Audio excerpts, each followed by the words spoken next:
Tuhan bersamamu.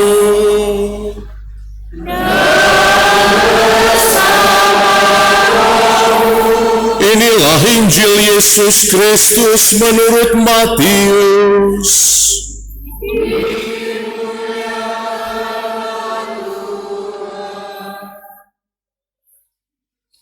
Injil Matius bab 9 ayat 36 sampai bab 10 ayat 8.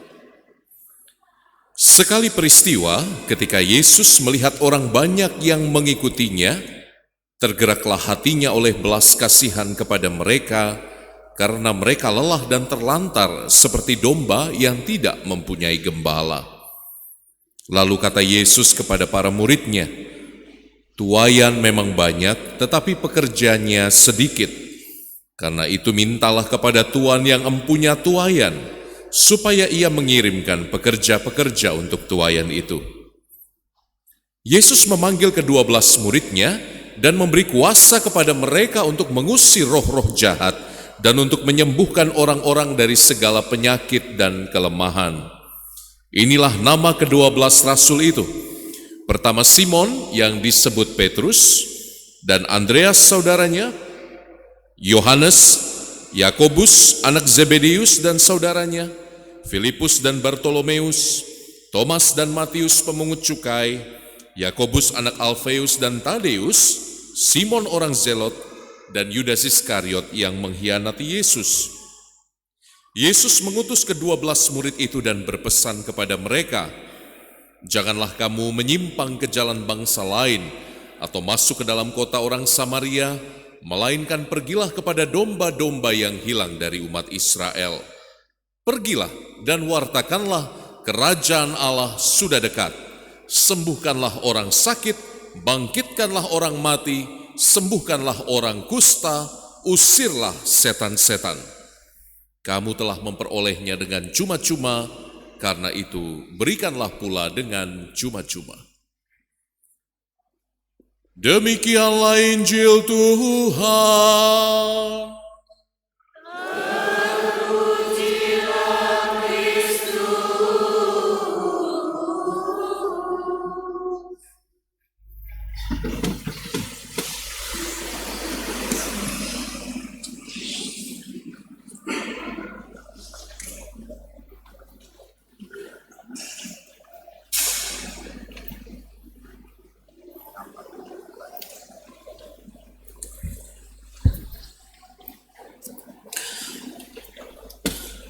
Saudara-saudari yang terkasih dalam Kristus Yesus, pasti umat di Teluk Betung sudah mengenal Romo Joni. Sudah kenal kan ya? Saya tidak perlu memperkenalkan. Mungkin juga sebagian besar masih ingat dengan saya, karena 6 tahun yang lalu saya masih melayani di Keuskupan Tanjung Karang ini. Nah, saya dengan Romo Joni itu bertemu di dalam kongregasi Imam-Imam Hati Kudus Yesus atau SCY. Saya lebih tua, dia lebih muda, tapi rambut sudah sama. Hanya bedanya, kadang-kadang rambutnya bisa hitam, bisa putih, bahkan merah. Itulah Romo Joni. Ya. Nah, kami sendiri seringkali mengisi di ruang media sosial. Romo Joni rutin mengisi di ruang Fresh Juice. Saya sendiri mengisi di ruang Pelita Hati. Nah, saya ingin sharing sedikit. Banyak orang mengatakan bahwa saya itu dapat duit banyak karena penonton atau viewer di Pelita Hati itu setiap hari sekitar 2.000 lebih. Lalu iklan-iklan ditampilkan. Tapi sejak 6 tahun yang lalu saya tidak pernah monetisasi, tidak pernah mendaftarkan dan tidak pernah memikirkan dapat duit. Saya murni mewartakan, ya mewartakan. Syukur puji Tuhan karena YouTube itu memberikan ruang untuk bisa mewartakan. Maka seperti apa yang tadi kita dengar bersama, kamu telah memperolehnya dengan cuma-cuma. Karena itu berikanlah pula dengan cuma-cuma. Ini sama dengan semangat Rasul Paulus yang mengatakan, di dalam mewartakan, Paulus mengatakan dengan jelas, upahku adalah boleh mewartakan tanpa upah. Itu spiritualitas Paulus dalam pewartaan. Maka di sini tidak ada yang namanya jual beli ayat, itu tidak ada. Tidak ada ayat-ayat firman itu dijual lalu mendapatkan untung. Kalau hal itu terjadi, jelaslah ini bertentangan dengan apa yang menjadi semangat Kristus yang mengatakan, kamu memperolehnya dengan cuma-cuma. Karena itu berikanlah itu dengan cuma-cuma. Untuk apa? Kalau kita menyimak dengan baik apa yang tadi dikatakan, tidak lain para murid yang dipilih dan diutus itu untuk mewartakan kerajaan Allah. Dalam hal ini adalah Injil kerajaan Allah. Firman Allah yang menjadi dasar dari kerajaan Allah itu sendiri. Tetapi masalahnya adalah, dan ini yang dihadapi, dengan jelas Yesus mengatakan tuaian memang banyak, tetapi pekerjanya sedikit. Karena itu mintalah kepada Tuhan yang empunya tuaian, supaya ia mengirimkan pekerja-pekerja ketuaian itu. Kalau kita melihat sekarang atau sampai sekarang, yang namanya pekerja-pekerja yang sungguh-sungguh mau dipilih dan diutus oleh Allah ini tetaplah sedikit. Memang ada yang mengatakan bahwa banyak orang yang mau tetapi sedikit yang dipilih, iya betul. Tetapi pertama-tama apakah kita sebagai umat beriman kemudian mempunyai, orang Jawa mengatakan kerentek. Apakah kita mempunyai niat? Apakah hati kita tersentuh untuk mewartakan Injil kerajaan Allah itu? Karena apa? Karena kita juga melihat seperti yang Yesus lihat. Yesus melihat orang banyak yang mengikutinya. Tergerak hatinya oleh belas kasihan karena mereka lelah dan terlantar seperti domba yang tidak bergembala. Inilah situasinya.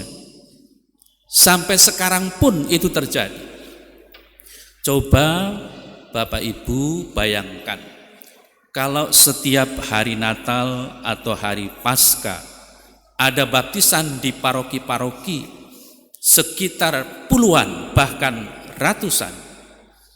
Berapa jumlah paroki di Indonesia ini? Lalu berapa pertambahan jumlah? Belum ditambah setiap bulan ada baptisan bayi. Maka dari itu jumlah dari gembala sangat sedikit dibandingkan dengan jumlah umat yang ada di paroki masing-masing. Selama 6 tahun saya menggembala di paroki Cilandak, Jakarta Selatan dengan jumlah umat 8.300. Imam yang ada hanya 2 yang resmi. 1 tidak resmi, hanya boleh tinggal di situ, boleh membantu. Praktis kami melayani 3 orang. Yang terjadi apa?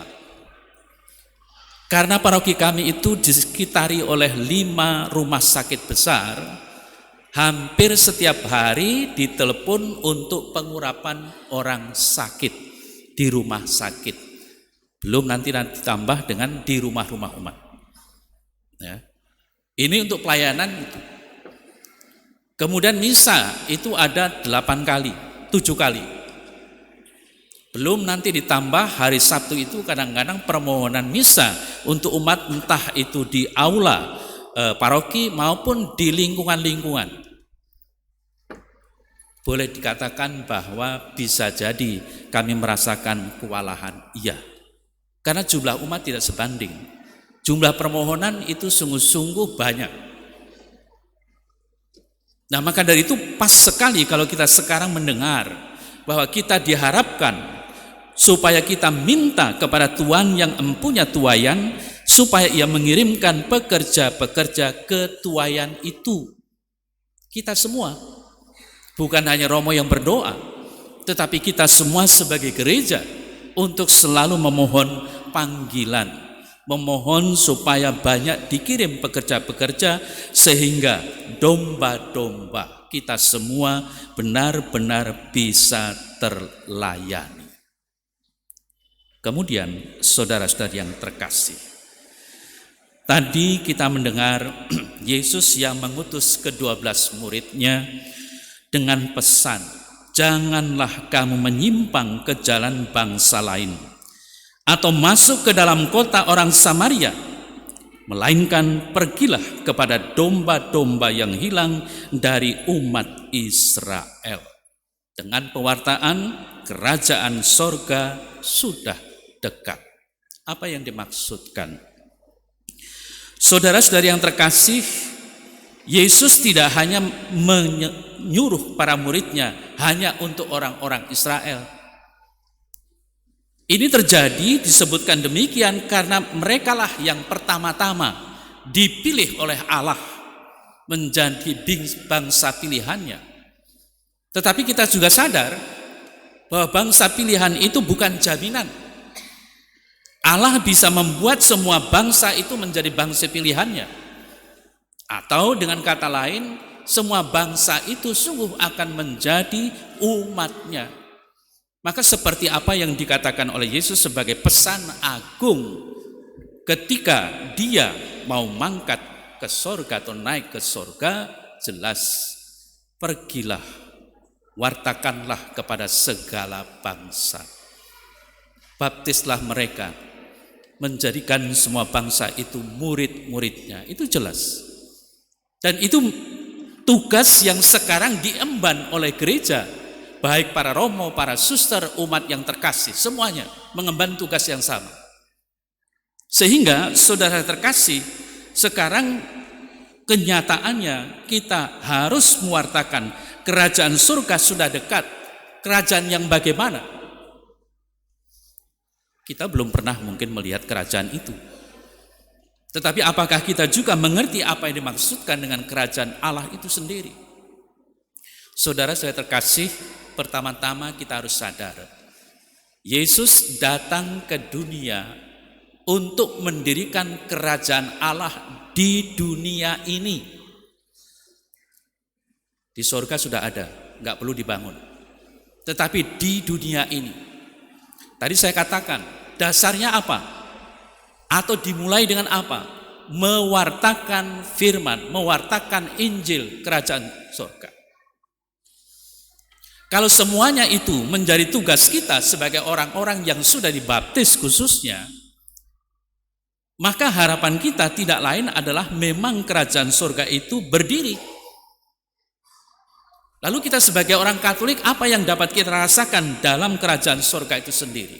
Yang harus dimengerti adalah yang namanya Kristus, Tuhan kita, tidak lepas dari kerajaan Allah.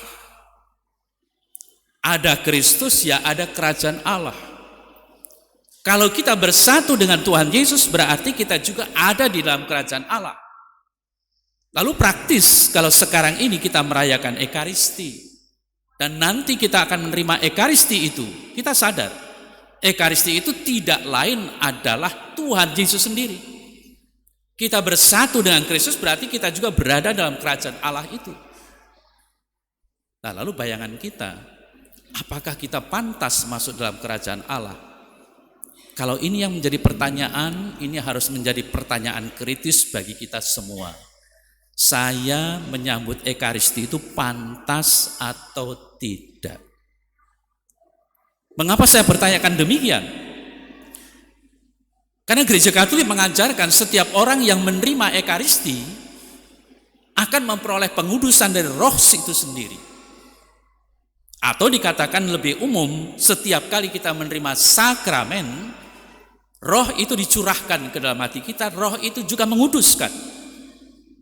Nah, sehingga saudara saya terkasih, di dalam gereja Katolik itu kan ada ajaran yang mengatakan kalau kamu berdosa berat, mengaku dosa dulu baru menerima komuni. Atau dengan kata lain, kalau kamu berdosa berat, jangan komuni dulu. Tapi apakah kita mengikuti itu? Tidakkah seringkali kita merasa, oh walaupun saya dosa berat, toh Tuhan itu maha pengampun, maha mengasihi, maka saya maju saja menerima komuni, kan gitu. Apakah ini etis?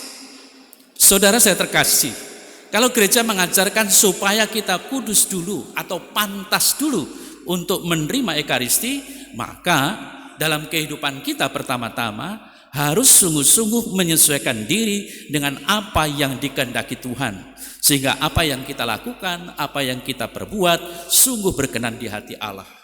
Maka ketika saya menerima komuni pun, aku menjadi layak untuk menerima itu.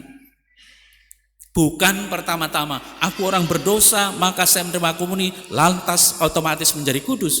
Tidak juga. Ya. Justru pengampunan dosa itulah yang menguduskan kita atas dosa-dosa kita, terutama dosa-dosa berat kita. Nah, lalu bagaimana saudara terkasih? Sadar akan kenyataan semacam itu, mari kita sebagai umat beriman, kita mempunyai tugas kewajiban untuk mewartakan sabda atau Injil Kerajaan Allah. Pertama-tama, kalau kita mau mewartakan, baiklah kalau kita menginjili diri kita masing-masing dulu. Supaya apa? Supaya orang tidak hanya percaya dari perkataan kita, tetapi orang melihat dan meyakinkan diri bahwa oh benar, bahwa memang firman itu bisa membuat orang baik. Maka saya ingin baik, maka saya mau mewartakan, saya mau membaca Injil dan sebagainya.